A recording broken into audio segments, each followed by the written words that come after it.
Olá, meus irmãos, a paz do Senhor Jesus, tudo bem? Que bom ter a sua companhia aqui comigo no canal da Graça.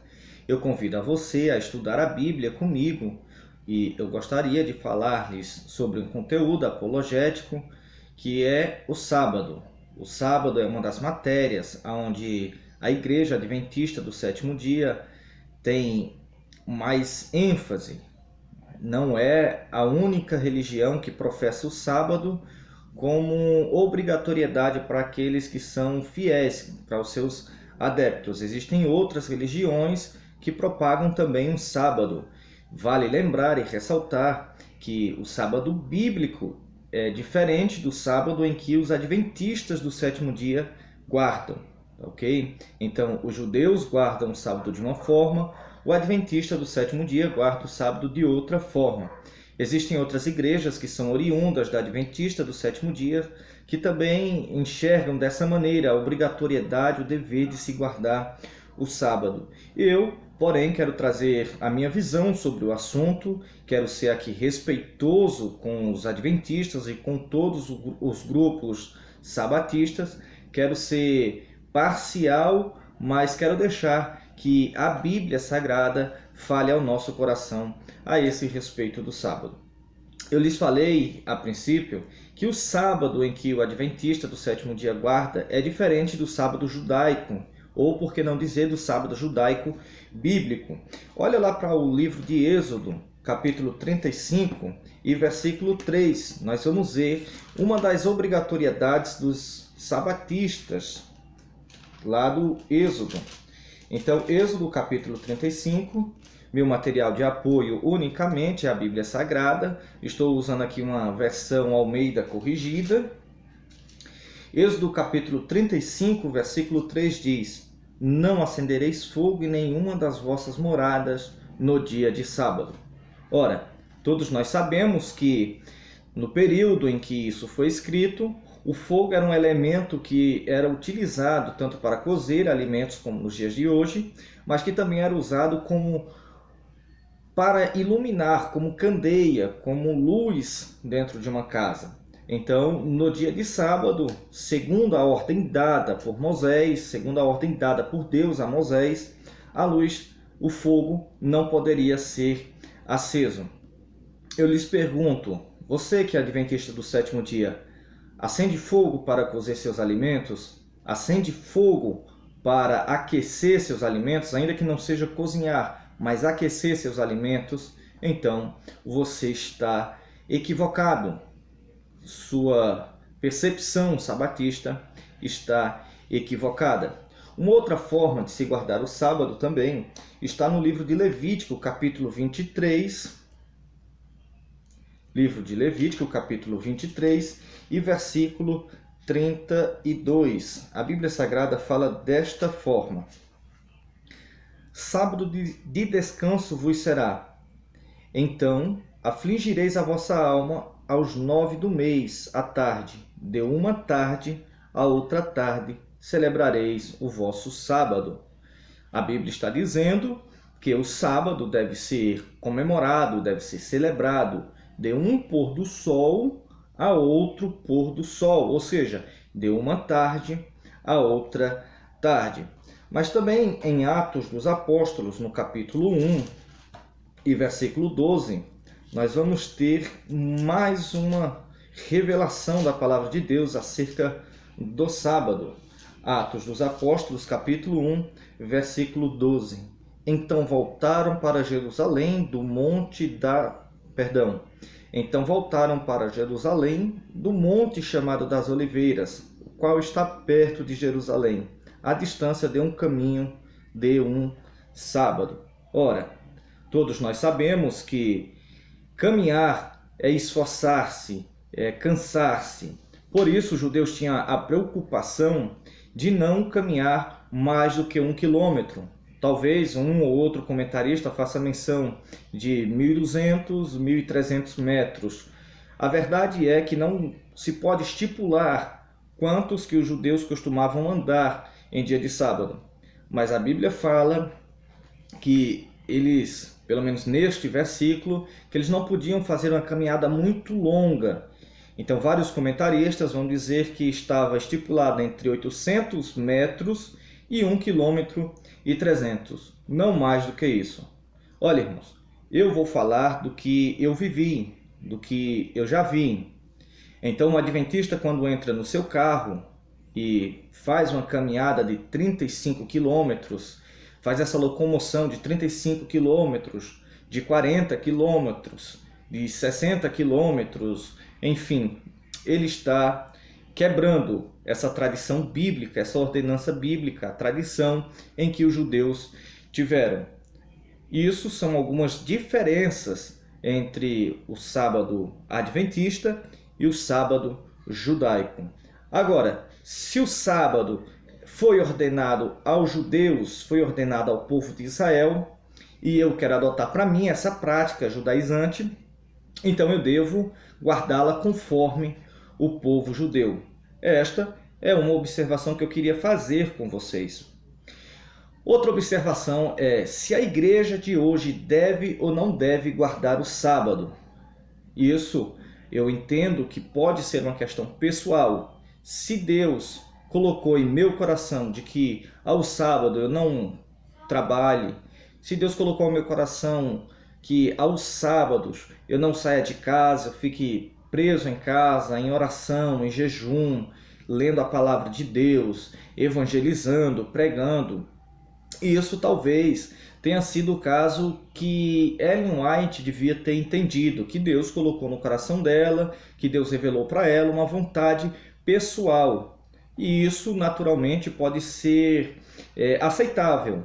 Deus às vezes pede coisas para um indivíduo que não vai fazer o mesmo pedido para uma comunidade. Por exemplo, Deus pediu a Abraão que sacrificasse o seu filho no altar. Mas, porém, Deus não pediu, não fez mais esse pedido para nenhuma outra pessoa. Ellen White, quando teve a visão da Arca da Aliança e viu a tábua da lei e o quarto mandamento brilhando, ela poderia ter entendido dessa forma. Seria até mais aceitável, por que não? Mas eu gostaria de pensar com você nessa questão. O sábado é para a igreja de hoje ou não é? Vamos ler Malaquias capítulo 4, versículo 4. Livro de Malaquias, capítulo 4, versículo 4. Diz-nos assim: Lembrai-vos da lei de Moisés, meu servo, o qual lhe mandei em Horebe, para todo o Israel. Ora, Malaquias 4, versículo 4, deixa isso muito bem claro, que Deus mandou a lei para todo o Israel. Em Êxodo capítulo 20, versículo 1 e versículo 2, nós vamos ler 2 versículos e não mais falaremos sobre esse assunto. Então falou Deus todas estas palavras, dizendo: Eu sou o Senhor teu Deus, que te tirei da terra do Egito, da casa da servidão. Então, Deus tirou a igreja do Egito? Não. O texto está mostrando claramente que Israel recebeu a lei de Deus e nós recebemos uma outra lei, a lei de Cristo.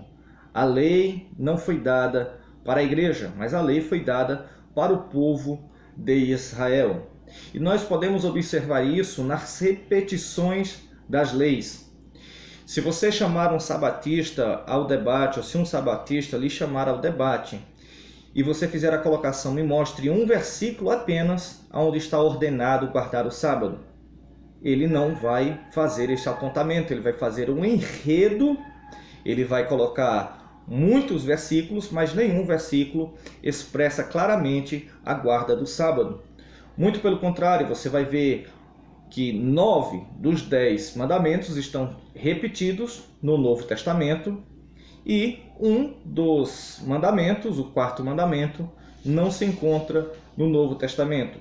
Por exemplo, eu vou encontrar alguns mandamentos sendo citados em Romanos 13, versículo 8, versículo 9. Vou encontrar em Mateus 19, versículo 16 e versículo 19. Vou encontrar em Atos dos Apóstolos, capítulo 15, versículo 2. versículo 28 e versículo 29, algumas repetições dos 10 mandamentos, mas eu não vou encontrar no Novo Testamento os mandamentos. Ora, e um adventista ouvindo isso, um sabatista ouvindo isso, ele pode argumentar com você: então, você guarda 9 mandamentos e tropeça em um, você não está fazendo nada, você não está cumprindo a lei. Ora, nós não estamos cumprindo a lei dada por Moisés, nós estamos cumprindo a lei dada por Cristo, que se resume em 2 mandamentos: amar o próximo como a si mesmo e amar a Deus acima de todas as coisas. Que, aliás, esta questão sabatista, essa questão de se guardar o sábado, nós vamos ver que, em alguns casos, o sábado foi quebrado. Como, por exemplo, em Josué capítulo 6 e versículo 4. Josué capítulo 6 e versículo 4. Desejo ler com os irmãos esse versículo. Lá em Josué, só um momento, só o tempo de eu localizar. Versículo 4 diz: E 7 sacerdotes levaram 7 buzinas de chifres de carneiro diante da arca. E no 7º dia rodeareis a cidade 7 vezes, e os sacerdotes tocarão as buzinas. Ou seja, ainda no Velho Testamento, Deus está dando autorização para que o povo de Israel quebre um sábado. Também Jesus, em João capítulo 5, versículo 10. João capítulo 5, versículo 10. Quando o paralítico anda, Jesus lhe dá uma ordem. Versículo 9 e o versículo 10. O versículo 9 diz da seguinte forma: E logo aquele homem ficou são, e tomou a sua cama e partiu. E aquele dia era sábado. Então os judeus disseram àquele que tinha sido curado: É sábado, não te é lícito levar a cama. Agora, entenda, queridos, que se você quer conversar com um sabatista a respeito do sábado, que os seus argumentos devem ser cautelosos, porque nunca foi proibido na lei que se realizasse um milagre no sábado.